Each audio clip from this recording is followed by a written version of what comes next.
আজ তো 23শে জানুয়ারি, তার সাথে রয়েছে বাঙালির আবেগ ও ভালোবাসার দিন মানে সরস্বতী পুজো। ছোটবেলায় তো এই দিনে অনেক সকালে ঘুম থেকে উঠতাম, তার পাশাপাশি হলুদ বেটে কিন্তু স্নানটাও অবশ্যই মনে করে করতাম। কিন্তু বড় হয়ে এখন যেন সেই জিনিসগুলো কোথায় একটা হারিয়ে গেছে, এখন তো আর ওইগুলো দেখাই যায় না। ওইসব কথা মনে করে আর দুঃখ পেয়ে লাভ নেই। আজকে ছিল আমার পিসির ছেলের বিয়ে, তো সেখানে যাবো বলে রেডি হয়ে বাড়ি থেকে বেরিয়ে পড়েছি। আসা মাত্রই পিসি এদিকে লুচি আর ছোলার ডাল খেতে দিয়ে দিয়েছিল। খাওয়া দাওয়া করে প্যান্ডেলটা কিরকম কি করেছিল সেটা দেখার জন্য আমি একটু বেরিয়েছিলাম। পরেই দেখি জল ভরতে যারা গিয়েছিল তারা চলে এসছে, আর এসে গেটের সামনে একটু নাচানাচি করছিল। আমাদের একটু আসতে দেরি হয়ে গেছিল, তার জন্য আমরা যেতে পারিনি।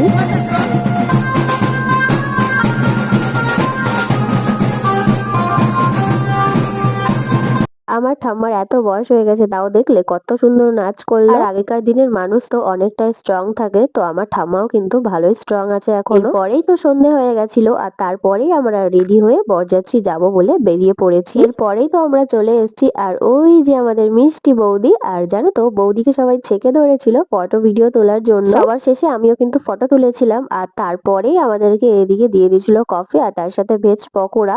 এখানে আমরা সবাই খাওয়া দাওয়া করছি। পরেই কিন্তু আমরা ডাইরেক্ট খেতে বসে পড়েছিলাম, আর এদিনের খাওয়া দাওয়ার মেনু কি কি ছিল সেটার একটা ডিটেলস ভিডিও আসবে। তার পাশাপাশি এই দিন আমি কিন্তু একটা লং ভিডিও করেছিলাম, তো সেটা কিন্তু অলরেডি চ্যানেলে আপলোড হয়ে গেছে, তোমরা চাইলে দেখে আসতে পারো। আমি এই ভিডিও নিচে অ্যাটাচ করে দেবো। ভিডিওটা এখানে এন্ড করছি, দেখা হবে নেক্সট ব্লগে।